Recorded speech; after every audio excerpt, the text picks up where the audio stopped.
Yohanes 1 ayat 1-3. Pada mulanya adalah firman, firman itu bersama-sama dengan Allah dan firman itu adalah Allah. Ia pada mulanya bersama-sama dengan Allah. Segala sesuatu dijadikan oleh Dia dan tanpa Dia tidak ada suatu pun yang telah jadi dari segala yang telah dijadikan. Kisah Para Rasul 4 ayat 11-12 berkata, Yesus adalah batu yang dibuang oleh tukang-tukang bangunan yaitu kamu sendiri namun Ia telah menjadi batu penjuru. Dan keselamatan tidak ada di dalam siapapun juga selain di dalam Dia, sebab di bawah kolong langit ini tidak ada nama lain yang diberikan kepada manusia yang olehnya kita dapat diselamatkan. Lukas 9 ayat 26 berkata, Sebab barang siapa malu karena aku dan karena perkataanku, anak manusia juga akan malu karena orang itu, apabila ia datang kelak dalam kemuliaannya dan dalam kemuliaan Bapa dan malaikat-malaikat. Kisah Para Rasul 1 ayat 8 berkata, Tetapi kamu akan menerima kuasa, kalau Roh Kudus turun ke atas kamu, dan kamu akan menjadi saksiku di Yerusalem dan di seluruh Yudea dan Samaria dan sampai ke ujung bumi. Matius 6 ayat 25-26 berkata, Karena itu aku berkata kepadamu, janganlah khawatir akan hidupmu, akan apa yang hendak kamu makan atau minum, dan janganlah khawatir pula akan tubuhmu, akan apa yang hendak kamu pakai. Bukankah hidup itu lebih penting daripada makanan dan tubuh itu lebih penting daripada pakaian? Pandanglah burung-burung di langit, yang tidak menabur dan tidak menuai dan tidak mengumpulkan bekal dalam lumbung, namun diberi makan oleh Bapamu yang di sorga. Bukankah kamu jauh melebihi burung-burung itu? Matius 11 ayat 28 berkata, Marilah kepadaku, semua yang letih lesu dan berbeban berat, aku akan memberi kelegaan kepadamu. Roma 10 ayat 9-11 berkata, Sebab jika kamu mengaku dengan mulutmu, bahwa Yesus adalah Tuhan, dan percaya dalam hatimu, bahwa Allah telah membangkitkan Dia dari antara orang mati, maka kamu akan diselamatkan. Karena dengan hati orang percaya dan dibenarkan, dan dengan mulut orang mengaku dan diselamatkan. Karena kitab suci berkata, barang siapa yang percaya kepada Dia, tidak akan dipermalukan. Bagaimana melakukan kehendak Bapa di sorga? Injil Matius 7 ayat 21 berkata, Bukan setiap orang yang berseru kepadaku, Tuhan, Tuhan, akan masuk ke dalam kerajaan sorga, melainkan dia yang melakukan kehendak Bapa-Ku yang di sorga. Dan inilah salah satu ayat untuk melakukan kehendak Bapa di sorga. Pada Injil Yohanes 6 ayat 40 berkata, Sebab inilah kehendak Bapa-Ku, yaitu supaya setiap orang yang melihat Anak dan yang percaya kepadanya beroleh hidup yang kekal, dan supaya Aku membangkitkannya pada akhir zaman. Yohanes 14 ayat 1-3 Yesus berkata, Janganlah gelisah hatimu, percayalah kepada Allah, percayalah juga kepadaku. Di rumah Bapa-Ku banyak tempat tinggal. Jika tidak demikian, tentu Aku mengatakannya kepadamu. Sebab Aku pergi ke situ untuk menyediakan tempat bagimu. Dan apabila Aku telah pergi ke situ dan telah menyediakan tempat bagimu, Aku akan datang kembali dan membawa kamu ke tempatku, supaya di tempat di mana Aku berada, kamu pun berada. Tuhan Yesus berasal dari sorga, maka Dia harus kembali ke sorga.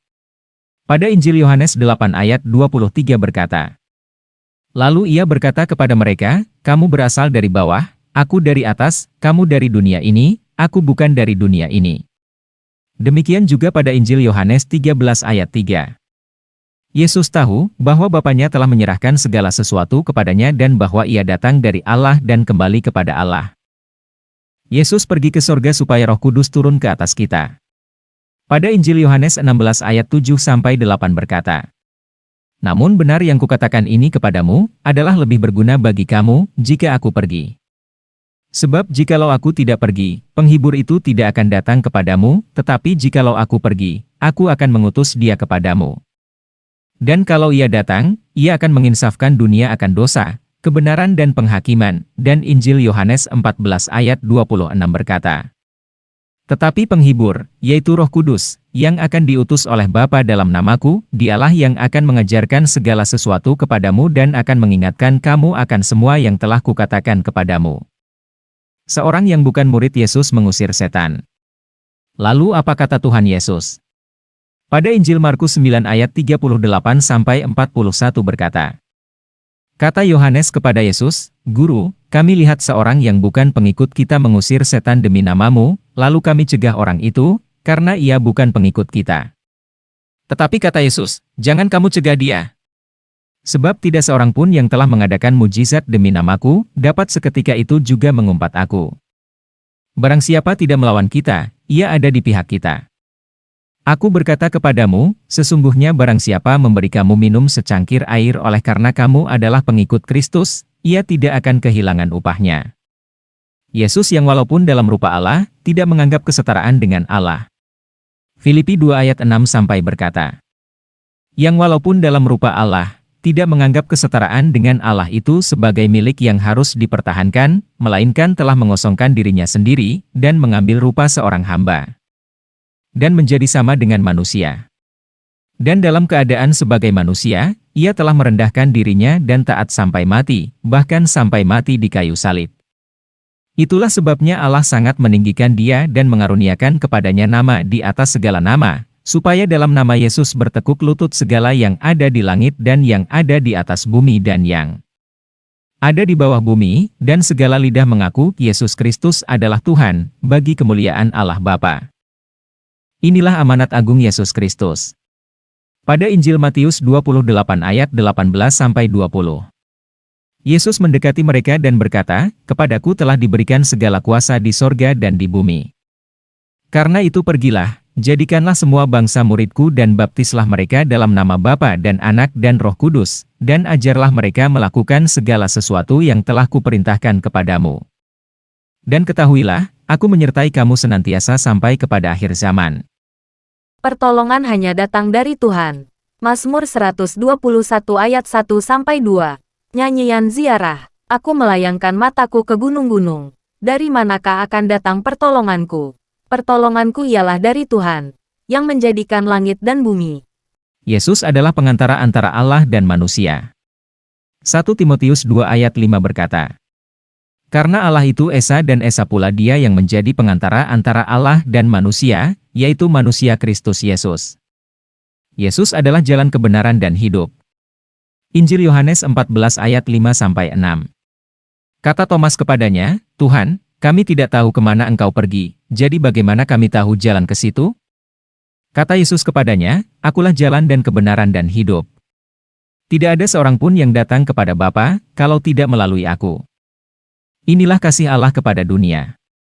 Injil Yohanes 3 ayat 16, Tuhan Yesus berkata, karena begitu besar kasih Allah akan dunia ini, sehingga ia telah mengaruniakan anaknya yang tunggal, supaya setiap orang yang percaya kepadanya tidak binasa, melainkan beroleh hidup yang kekal. Menyembah Allah Bapa yang benar adalah menyembah dalam roh dan kebenaran. Inilah percakapan Yesus dengan perempuan Samaria. Dalam cerita singkatnya sebagai berikut. Perempuan Samaria itu berkata, nenek moyang kami menyembah Tuhan Allah itu harus datang ke Yerusalem. Tetapi ketika Yesus berkata, saatnya akan tiba, bahwa kamu akan menyembah Bapa bukan di gunung ini dan bukan juga di Yerusalem. Injil Yohanes 4 ayat 20-21 berkata, nenek moyang kami menyembah di atas gunung ini. Tetapi kamu katakan, bahwa Yerusalemlah tempat orang menyembah.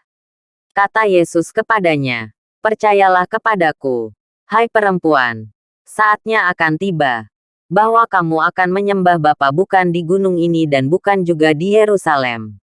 Kemudian Yesus berkata, menyembah Allah Bapa yang benar adalah menyembah dalam roh dan kebenaran. Bukan lagi datang menyembah di gunung dan di Yerusalem. Injil Yohanes 4 ayat 23-24 berkata, tetapi saatnya akan datang dan sudah tiba sekarang, bahwa penyembah-penyembah benar akan menyembah Bapa dalam roh dan kebenaran, sebab Bapa menghendaki penyembah-penyembah demikian.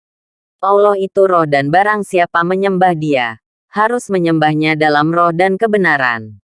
Inilah saksi pertama kebangkitan Yesus dan menampakkan dirinya. Injil Markus 16 ayat 9 berkata, setelah Yesus bangkit pagi-pagi pada hari pertama minggu itu, ia mula-mula menampakkan dirinya kepada Maria Magdalena.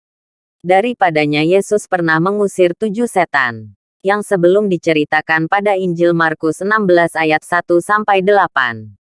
Singkat ceritanya begini, bahwa Maria Magdalena dan Maria ibu Yakobus, serta Salome membeli rempah-rempah untuk pergi ke kubur dan meminyaki Yesus.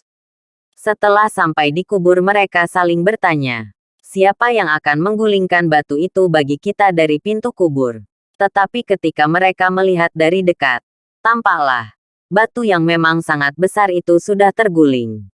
Lalu mereka masuk ke dalam kubur dan mereka melihat seorang muda yang memakai jubah putih duduk di sebelah kanan. Mereka pun sangat terkejut, tetapi orang muda itu berkata kepada mereka, "Jangan takut.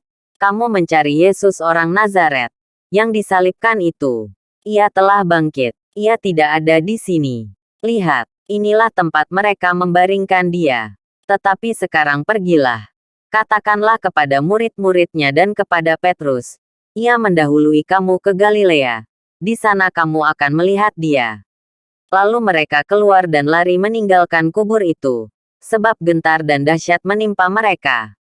Mereka tidak mengatakan apa-apa kepada siapapun juga karena takut.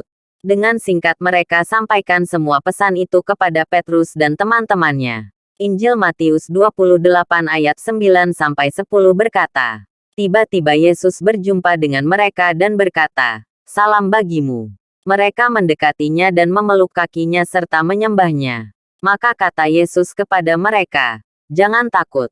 Pergi dan katakanlah kepada saudara-saudaraku, supaya mereka pergi ke Galilea. Dan di sanalah mereka akan melihat aku." Injil Lukas 24 ayat 10 berkata, perempuan-perempuan itu ialah Maria dari Magdala, dan Yohana, dan Maria ibu Yakobus. Dan perempuan-perempuan lain juga yang bersama-sama dengan mereka memberitahukannya kepada rasul-rasul. Kesimpulannya bahwa saksi pertama Yesus menampakkan diri setelah bangkit dari kubur adalah pada perempuan-perempuan yaitu Maria Magdalena dan Maria ibu Yakobus, Yohana serta Salome. Inilah ucapan bahagia ketika Tuhan Yesus mengajar kepada murid-muridnya di atas bukit, yang terdapat pada Injil Matius 5 ayat 3-11. 1. Berbahagialah orang yang miskin di hadapan Allah, karena merekalah yang empunya kerajaan sorga. 2. Berbahagialah orang yang berduka cita, karena mereka akan dihibur. 3. Berbahagialah orang yang lemah lembut, karena mereka akan memiliki bumi. 4. Berbahagialah orang yang lapar dan haus akan kebenaran, karena mereka akan dipuaskan. 5. Berbahagialah orang yang murah hatinya, karena mereka akan beroleh kemurahan. 6. Berbahagialah orang yang suci hatinya, karena mereka akan melihat Allah. 7. Berbahagialah orang yang membawa damai, karena mereka akan disebut anak-anak Allah.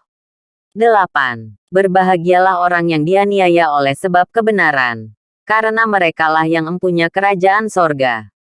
9. Berbahagialah kamu, jika karena aku kamu dicela dan dianiaya dan kepadamu difitnahkan segala yang jahat. Inilah 5 alasan Yesus naik ke sorga. 1. Yesus berasal dari sorga, maka dia harus kembali ke sorga.